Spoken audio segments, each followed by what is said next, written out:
여러분들은 자유롭고 싶지 않으세요? 저는 자유롭고 싶은데, 자유라는 것은 내가 하고 싶은 시간에 하고 싶은 일을 할 수 있다는 뜻이죠. 그러기 위해서 필요한 것들이 있죠. 시간이랑 돈이에요. 대부분의 사람들은 둘 다 없어요. 직장 가야 돼서 시간 없고요. 돈도 부족해요. 백수는 시간은 넘쳐나는데 돈이 없어요. 부자들은 돈은 많은데 시간이 없어요. 진짜 부자들은요, 시간이랑 돈 둘 다 많아요. 특히 돈이 무한정으로 들어옵니다. 오늘 소개할 책은 진짜 부자들이 왜 시간과 돈이 많을 수밖에 없는지, 일반인들은 어째서 둘 다 없는지를 명쾌하게 설명해주는 책이에요. MJ 드마코가 쓴 부의 추월 차선입니다. 추월 차선을 달리듯이 부에 가까워지는 방법을 담은 책이에요. 보통 제가 책을 소개할 때는 편집이라는 과정을 걸치는데 이 책의 내용은 거를 게 없어요. 그래서 거의 가감없이 읽어드릴 거고요. 책을 통해서 여러분들의 사고 체계가 좀 바뀌고 부에 좀 더 가까워지기를 기도합니다. 책 속으로 들어갈게요. 평범하다는 것은 현대판 노예라는 뜻이다. 평범하다는 것은 아침 6시에 일어나서 붐비는 대중교통을 타고 출근한 후 8시간을 일하는 것이다. 평범하다는 것은 월요일부터 금요일까지 일의 노예가 되는 것이며 급여의 10%를 저축하는 것이고 그 짓을 50년간 반복하는 것이다.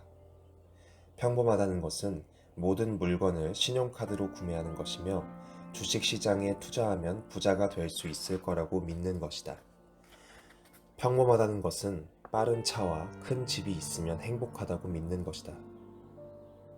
우리는 부의 잘못된 정의와 행복을 동일시하는 오류를 범하고 그로 인해 불행해진다. 돈은 올바르게 사용할 때 자유를 가져다 준다. 인도를 걷는 사람은 라이프 스타일의 노예가 되기 십상이다. 이들은 치열한 경쟁 속으로 내몰리고 화려한 라이프 스타일과 일 사이에서 줄다리기를 벌인다.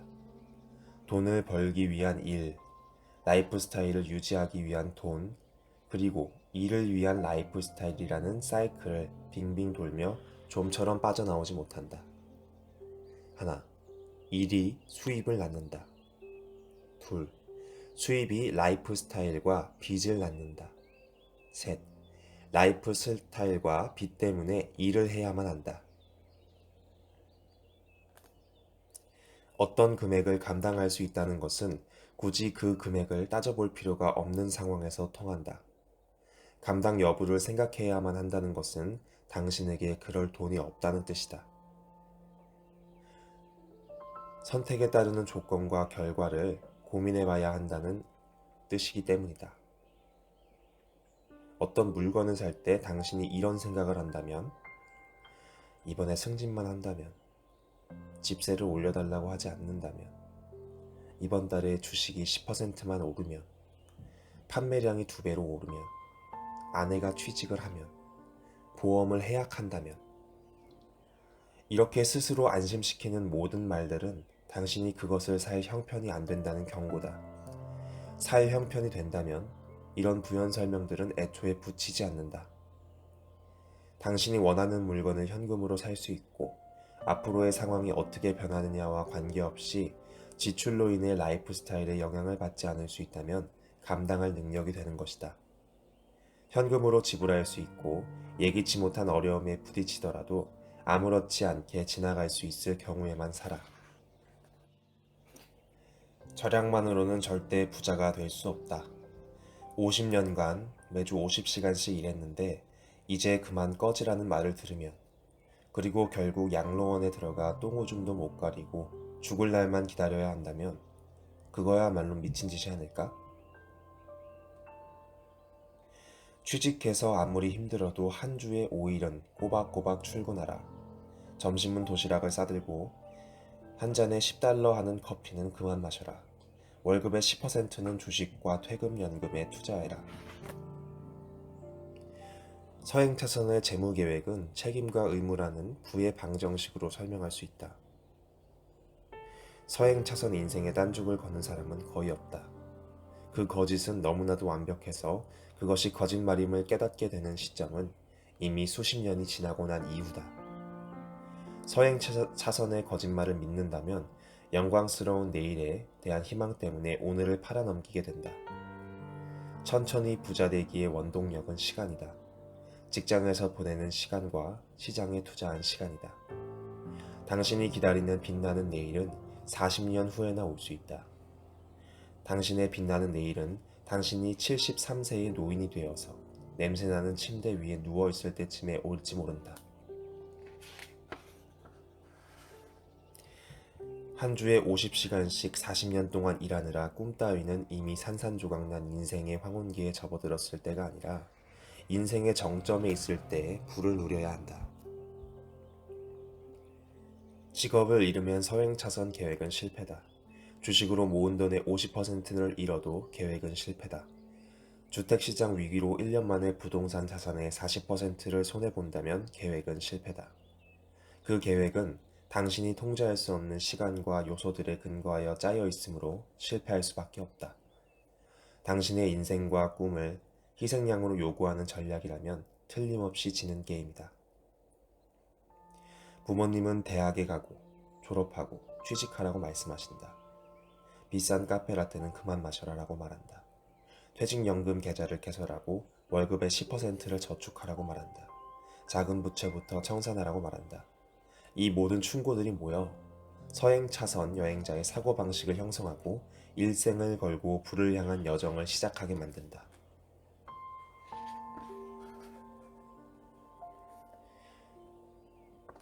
서행차선 계획으로 부자가 되는데 걸리는 속도를 이론적 한계로 파악해보자. 서행차선 부의 방정식을 이루는 것은 직업과 투자라고 합니다. 부는 원금 가치 더하기 복리이자. 이것은 원금 가치는 시간당 급여 곱하기 근무 시간 또는 연봉이다.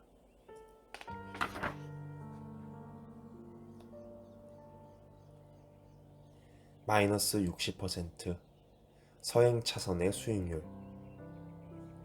서행차선의 전략을 삼았다면 5대2의 거래를 받아들인 것이다. 당신은 5일간의 노예 생활을 이틀간의 자유와 바꾸고 있다.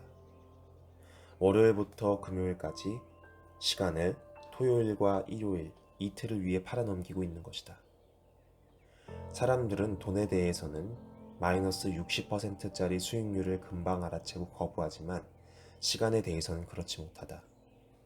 당신이 들이는 시간에 비해 더 나은 결과를 가져다 주는 시스템에 의거하여 거래하지 않는 한 닷새의 노예 생활을 이틀의 자유와 맞바꾸는 거래는 결코 바람직하지 못하다. 1대2 또는 3대10은 어떤가? 1대10의 비율로 인생을 살 수 있다면 5대2의 거래를 계속하겠는가?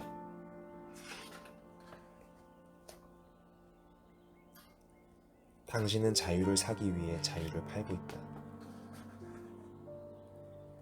당장 직업을 버려야 한다. 다시 말하겠다. 그 망할 직업을 버려라. 직업은 제한적인 영향력과 제한적인 통제력만을 허락한다는 점에서 한심하다. 하지만 부의 관점에서 볼 때 직업을 갖는다는 것은 부를 얻기 위해 절대적으로 필요한 두 가지, 즉 영향력과 통제력을 제한된다는 것을 말한다. 당신은 자유를 사기 위해 자유를 팔고 있다. 직장에서 돈을 벌려면 반드시 시간을 내줘야 하며 5대2 거래라는 끔찍한 굴레를 벗어나지 못한다. 직장에서는 돈을 벌기 위해 인생을 판다. 다음은 직업벌로 10만 달러를 벌기까지 소요되는 시간이다. 당신이 수입의 10%를 부지런히 저축한다고 가정하면 10만 달러를 모으려면 연간 10만 달러를 버는데 걸리는 시간에 약 10배의 시간이 필요하다. 10만 달러를 벌기 위해 300년 정도 살 수 있는가? 당신이 무슨 일을 하든 상관없이 계속해서 돈 버는 일은 불가능할까? 잠을 잘 때도, 놀 때도. 해변에 앉아 있을 때도 계속해서 돈을 벌 수 없을까?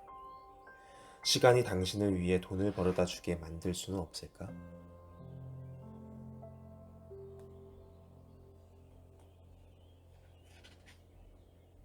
직업 때문에 당신은 경력을 쌓기를 강요당하며 통제력을 빼앗기고 참기 힘든 사람들과 함께 일해야 하고 스스로 번 돈을 가장 마지막에 손에 쥐고 소득에 대한 결정권을 넘길 수밖에 없다. 이런 한계 때문에 당신은 부자가 될 수 없다.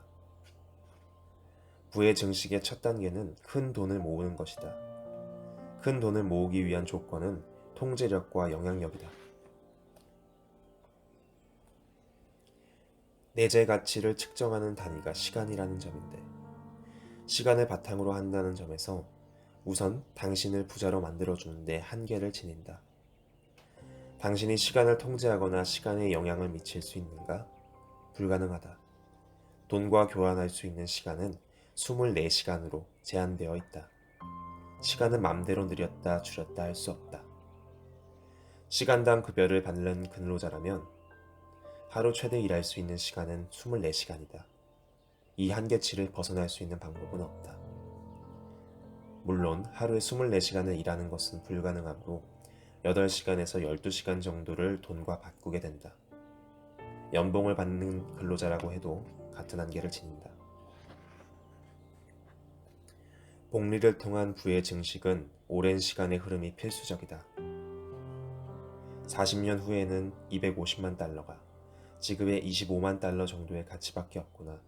우유 한 통이 12달러쯤 할지 모른다.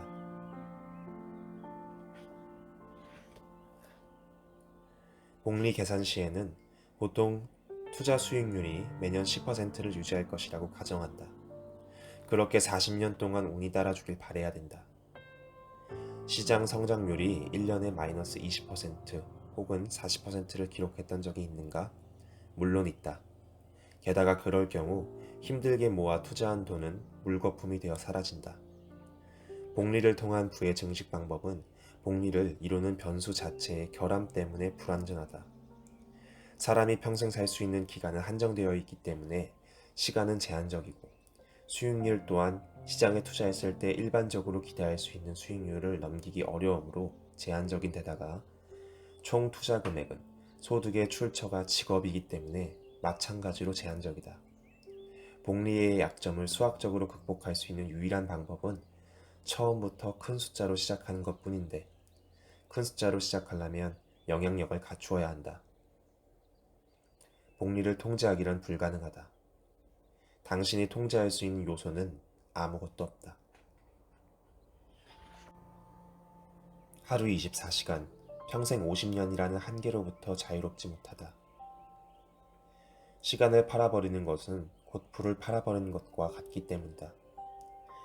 매일같이 사람들이 시간이라는 자산이 아니라 빚으로 전락하는 장소에서 얼마 되지 않는 돈을 벌기 위해 소중한 시간을 희생하고 있다. 시간을 훔쳐갈 뿐만 아니라 자유롭게 쓰지 못하게 한다면 빚이나 다름없다. 부자가 되고 싶다면 재무계획의 변수를 직접 통제하고 조종해야만 한다. 직접 통제하지 못하는 재무계획은 이룰 수 없는 희망에 불과하다. 해고되지 않으면 좋겠다. 주식이 오르면 좋겠다. 승진하면 좋겠다. 근무 시간이 줄지 않으면 좋겠다. MBA 학비는 800시간에 44,000달러다. 당신은 자기의 내재 가치가 오를 것을 기대하므로 시간과 금전적인 비용을 감당할 만하다고 여긴다. 학위를 딴 후 당신은 자신의 가치가 사회에서나 시장에서 높아졌으리라 생각한다. 하지만 시간당 급여만 약간 높아질 뿐 시간을 팔아 돈 번다는 사실에는 변화가 없다. 서행 차선을 달리는 사람들은 자신의 내재 가치를 끌어올림으로써 돈을 벌 수 있다고 믿는다. 내재 가치를 증가시키는 수단으로 가장 많이 사용되는 것이 대학 교육이다. 정규 교육은 시간 및 비용 면에서 지나치게 출혈이 크다.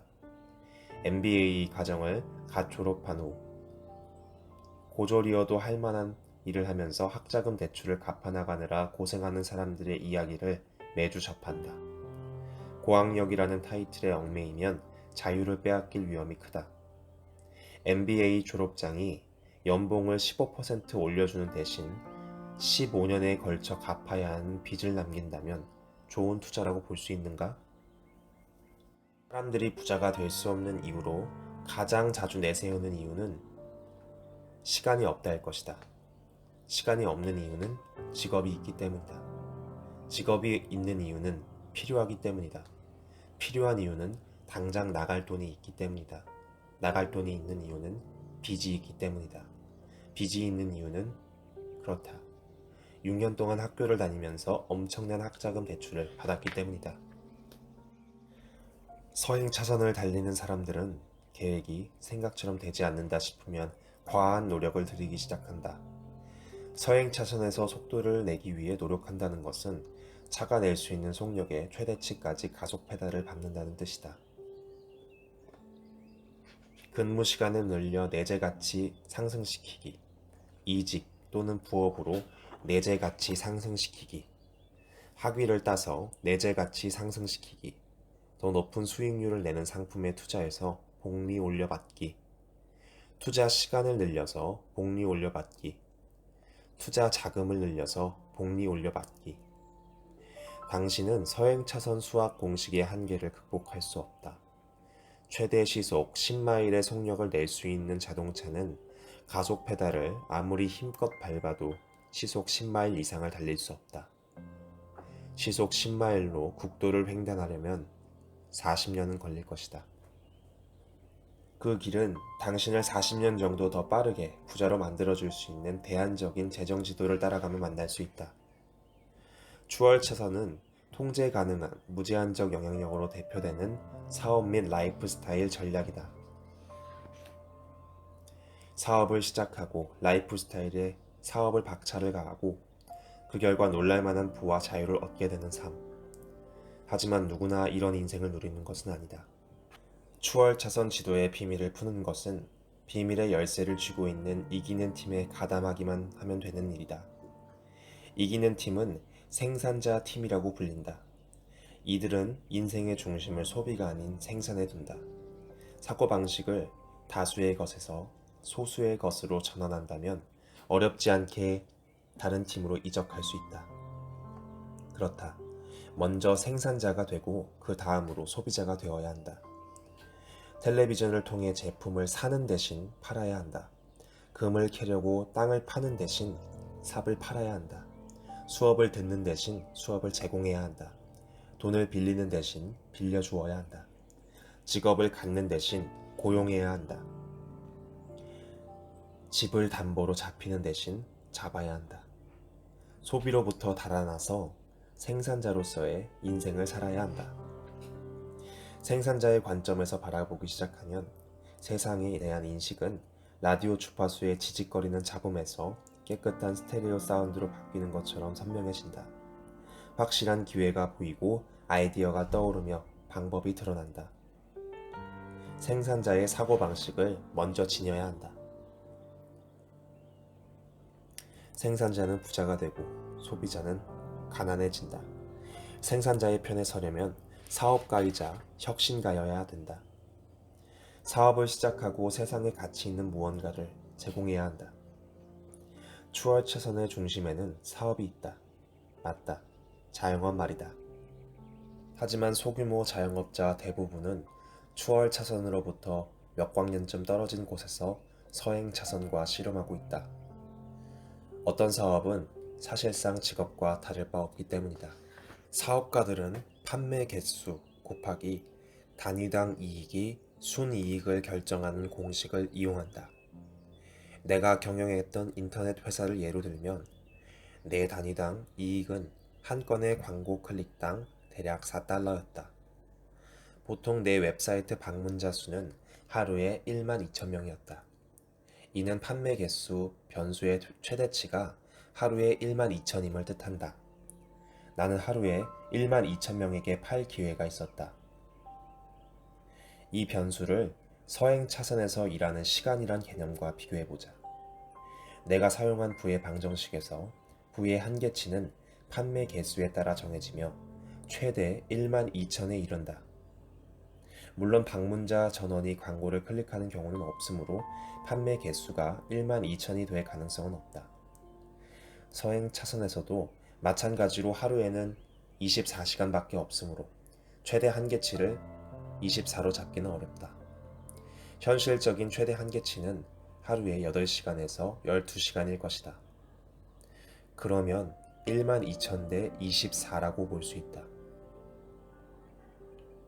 내 웹사이트의 방문자들이 광고를 클릭하는 비율은 12%였다. 나는 이익을 늘리고 싶다고 상사의 사무실에 찾아가 임금 인상을 요구할 필요가 없었다. 대신 내게는 활용할 수 있는 여러 가지 무기가 있었다.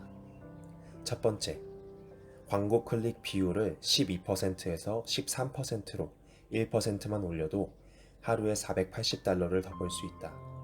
한 달로 치면 14,400달러에 이른다. 웹사이트를 개편해서 비율을 15%까지 올리는 데 성공하면 한 달 수입은 43,000달러를 넘길 수 있다. 웹사이트 방문자 수를 늘려서 판매 개수를 늘릴 수도 있다.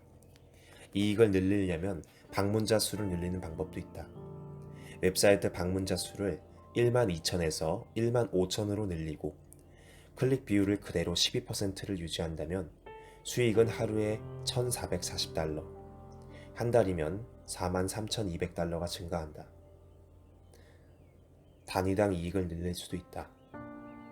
단위당 이익을 4달러에서 4달러 50센트로 늘리면 수입을 하루에 8,000달러에서 18,000달러로 늘릴 수 있다. 한 달로 치면 수입이 84,000달러가 느는 셈이다. 통제력을 갖는다는 건 멋지지 않은가? 나는 단위당 이익과 판매 개수라는 두 가지 변수를 합리적으로 통제할 수 있었다. 시간으로부터 자유로워지면 돈이 열리는 나무를 키울 수 있다. 어머니는 우리 돈으론 저거 못 사줘. 돈이 나무에서 열리기라도 하는 줄 아니? 라고 말씀하시곤 했다. 하지만 어머니가 틀렸다. 돈이 열리는 나무를 갖고 있기만 한다면 돈은 나무에서 열린다. 그리고 그 씨앗을 어떻게 얻을 수 있는지만 안다면 당신도 나무 한 그루를 키울 수 있다. 돈이 열리는 나무는 스스로의 힘으로 살아남는 사업 시스템이다. 정기적인 관리와 영양 공급을 필요로 하지만 당신 대신 시간과 돈을 맞바꾸는 거래를 계속한다. 돈이 열리는 나무는 사업 시스템이며 추월 차선 지도로 치면 시내 중심가에 해당한다. 서행 차선에 대해서 이야기하면서 복리는 시간으로부터 자유롭지 못한 개념이기 때문에 부증식 방법으로 쓸모없다고 지적한 바 있다. 반면 추월 차선 사람들은 소득 창출 및 자산 유동성을 위해 복리를 활용한다. 전자는 5달러로 시작하는 반면 후자는 500만 달러로 시작한다. 나는 복리로 생활비를 댄다. 복리는 내 유용한 도구이자 수동적 소득의 원천이다. 하지만 내 부는 복리에 완전히 의존하지는 않는다. 이 사실은 매우 중요하다. 추월 차선 사람들은 부의 창출을 위해 복리를 활용하지 않는다. 왜냐하면 복리는 추월 차선 부의 방정식에 포함되어 있지 않기 때문이다. 부의 창출이라는 중책은 추월 차선 사업의 몫이다. 부자들은 돈을 벌기 위해 시장을 활용하지 않는다. 대신 사업 자산을 활용하여 기존에 지니고 있던 부를 증대시킨다. 네, 오늘의 이야기는 여기까지입니다. 인생을 살면서 착실하게 믿어왔던 생각들, 직장을 열심히 다닌다. 그 직장을 다니면서 돈을 저축한다. 그러면 나는 부자가 될 수 있을 것이야 라고 순진하게 저는 믿었던 것 같아요. 근데 그것은 서행 차선이다. 그렇게 해서 부를 이루기에는 40년 이상의 시간이 걸릴 것이다 라는 수학적으로 너무나도 명쾌하고 단순한 진리를 여태까지 모르고 있었다 혹은 모른 척했다 라고 봐야 될 것 같아요. 이 책에서 말하는 것처럼 젊은 나이에 빠르게 부자가 될 수 있는 방법은 자신만의 사업이라고 생각하는데요. 사업까지 거창하게 갈 필요가 없이 요즘 같은 시대에는 자신만의 컨텐츠인 것 같아요. 내가 사회를 위해서 얼마나 좋은 컨텐츠를 내서 이 사회를 좀 더 행복하게 만들어 줄 수 있느냐, 그것이 부의 핵심인 것 같습니다. 오늘 이야기는 정말 여기까지예요. 들어주셔서 감사하고 오늘도 당신은 책 한 권을 읽었습니다.